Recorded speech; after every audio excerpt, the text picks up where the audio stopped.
SIR আন্দোলনকে আবার নতুন করে তিনি চাঙ্গা করার চেষ্টা করছেন। হ্যাঁ, প্রচুর নাম বাদ রয়েছে, সেই নামগুলোকে অন্তর্ভুক্ত করা ইত্যাদি ইত্যাদি বিষয় নিয়ে সিদ্দিকুল্লাহ চৌধুরী পথে নেমেছে।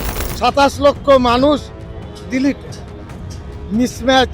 কোথাও একটা ইনফ্লুয়েন্স খাটানোর চেষ্টা করা হচ্ছে যাতে এখানের আইন শৃঙ্খলা পরিস্থিতি আবার একটা খারাপ জায়গায় চলে যায়। 20 বছর পর তাসলিমা নাসরিন ফিরে আসছেন, তখন তিনি প্ররোচনা দিতে পারতেন, কিন্তু ভয় পেয়ে গিয়েছিলেন। ওই যে মুখ্যমন্ত্রী বলেছেন, যদি কোনো রকম কোনো সাম্প্রদায়িক অশান্তি তৈরি হয় তাহলে আমার চেয়ে খারাপ মুখ্যমন্ত্রী আর কেউ হবে না। আজকে সিদ্দিকুল্লাহ চৌধুরীর পথে নেমেছেন ঠিকই, আমি যেটা বললাম, আবার হয়তো মুখ্যমন্ত্রী ধমক টমক খেয়ে আবার চুপ করে যাবেন, ঠিক যেমনটা তাসলিমার ক্ষেত্রেও হয়েছে।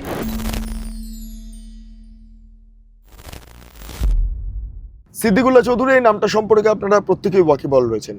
তাসলিমা নাসরিন যখন কলকাতায় ছিলেন সেই সময় সিদ্দিকুল্লাহ চৌধুরী, ইদ্রিস আলী, এরা কংগ্রেস করুক বা তৃণমূল কংগ্রেস করুক, এরা কি করেছিল, এরা গোটা এজিসি বোস রোড, গোটা পার্ক সার্কাস জুড়ে একটা সাম্প্রদায়িক অশান্তির বাতাবরণ তৈরি করেছে, যা নিয়ে রাজ্য রাজনীতিতে বিরাট বিতর্ক দানা বাঁধে।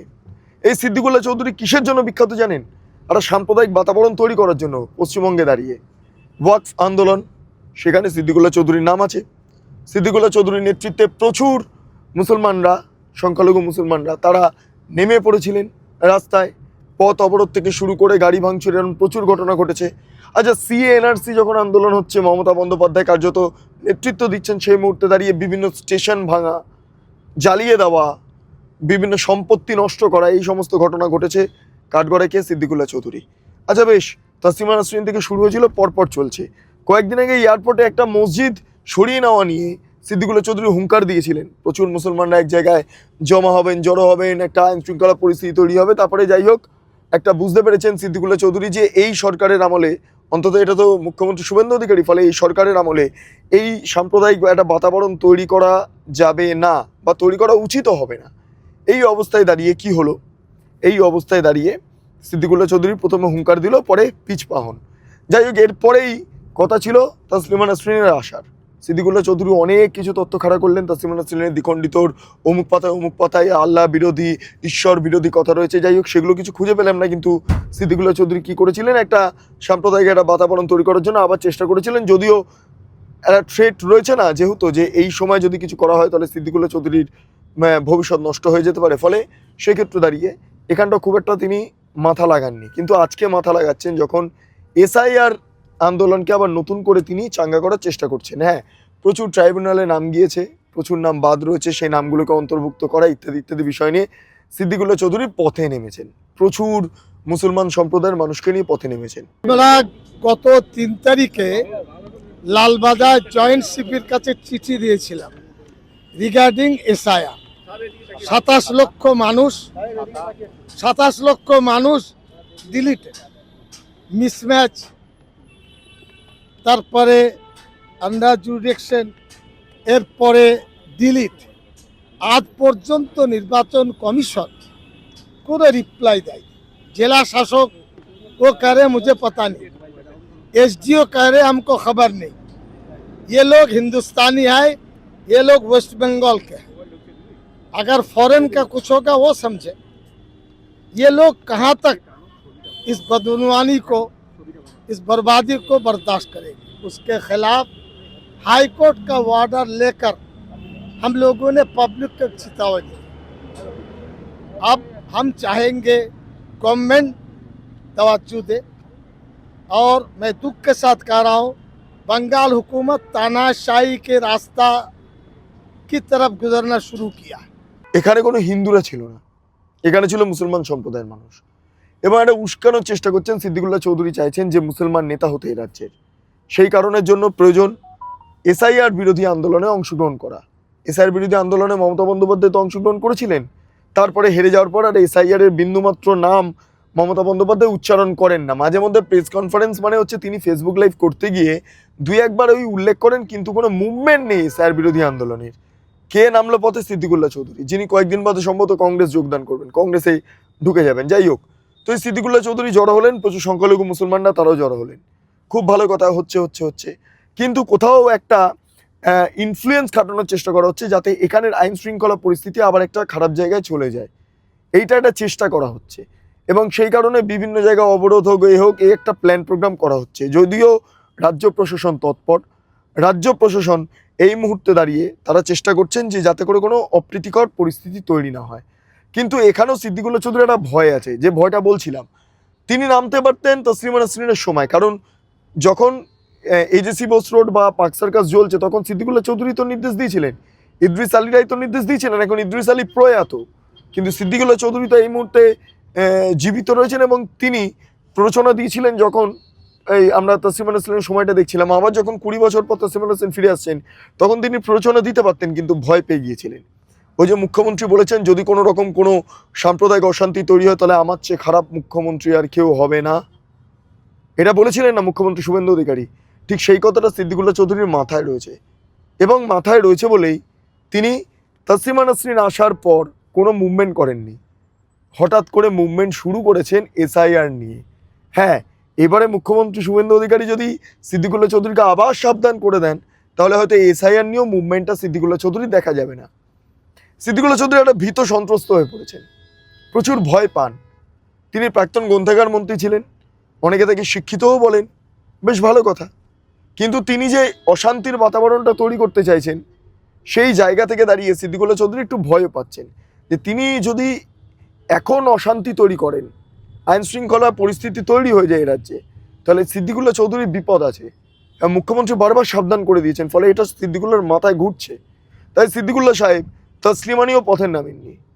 এবার আমি যেটা বলছিলাম যে যদি এবার রাজ্যের মুখ্যমন্ত্রী শুভেন্দু অধিকারী হঠাৎ করে সিদ্দিকুল্লাহ চৌধুরীকে বলেন, বা সিদ্দিকুল্লাহ চৌধুরী নাম না করে যদি মিডিয়াতে কোনো রকম প্রেস বাইট দেন যে যদি এই এসআইআর নিয়ে কোনো রকম একটা অপ্রীতিকর পরিস্থিতি তৈরি হয় তাহলে কিন্তু আমার চেয়ে খারাপ মুখ্যমন্ত্রী কেউ হবে না, তারপরেও দেখবেন সিদ্দিকুল্লাহ চৌধুরীকে আর পথে দেখা যাচ্ছে না, তিনি আবার চেপে গিয়েছেন। এটাই হলো সিদ্দিকুল্লাহ চৌধুরী। তিনি একটু ভয় পান, তিনি মুখ্যমন্ত্রীকে ভয় পান। তিনি জানেন এটা মমতা বন্দ্যোপাধ্যায় সরকার নয়। মমতা বন্দ্যোপাধ্যায় সরকার থাকাকালীন কি হয়েছিল, মোথাবাড়ি, মালদার, মুর্শিদাবাদ, ডালখোলা, আমাদের কলকাতার পোর্ট অঞ্চল, গার্ডেন রিচ সহ বিভিন্ন জায়গায়, মহেশতলা, সেই সমস্ত জায়গায় যদি যান আপনারা দেখতে পারবেন মমতা বন্দ্যোপাধ্যায়ের আমলে পুলিশ নিষ্ক্রিয় ছিল, একটা লুঙ্গি বাহিনী লাগাতার দাপট চালিয়ে গিয়েছে। সিএর সময় সাম্প্রদায়িক অশান্তি তৈরি করা হয়েছে, ট্রেন জ্বালিয়ে দেওয়া হয়েছে, স্টেশন জ্বালিয়ে দেওয়া হয়েছে। এগুলো কার্যত মেনে নেওয়া হয়েছিল পুলিশের তরফে। পুলিশ জায়গা দিয়ে দিয়েছিল এই কারণের জন্য, কারণ মমতা বন্দ্যোপাধ্যায় পুলিশ মন্ত্রী, এবং মমতা বন্দ্যোপাধ্যায় সংখ্যালঘু ভোটটাকে টানার জন্য মুসলমানদের চটাতে চান না। কিন্তু এটা বিজেপি সরকার, যেহেতু মুখ্যমন্ত্রী শুভেন্দু অধিকারী তিনি সংখ্যালঘু ভোটের ধার ধারেন না। তিনি জানেন যে সংখ্যালঘু ভোট বিজেপির খাতে কখনো আসবেন না, ফলে সংখ্যালঘুদের তেল লাগিয়ে, তাদেরকে আশকারা দিয়ে, তাদেরকে ভুল পথে এগিয়ে দিয়ে কোনো লাভ নেই। কারণ যত রকম সংখ্যালঘু অধ্যুষিত এলাকা আছে সেখানে কন্টিনিউয়াসলি একটা সাম্প্রদায়িক বাতাবরণ তৈরি হয়েছে দীর্ঘদিন ধরে।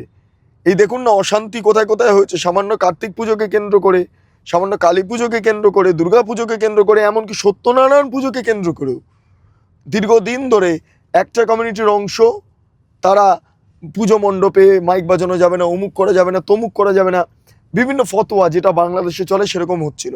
মমতা বন্দ্যোপাধ্যায় চুপ ছিলেন। সাম্প্রতিককালে আপনারা দেখবেন মসজিদে সেখান থেকে মাইক নামিয়ে নেওয়া হয়েছে, মন্দিরেও এইভাবে মাইক নামিয়ে নেওয়া হয়েছে, মন্দির মসজিদ বাদ দেওয়া হয়নি। শব্দ দূষণের ক্ষেত্রে কোনো ধর্মীয় প্রতিষ্ঠানকে রেয়াত করা হয়নি, ফলে এই সমস্ত ইস্যু নতুন করে দানা বাঁধছে।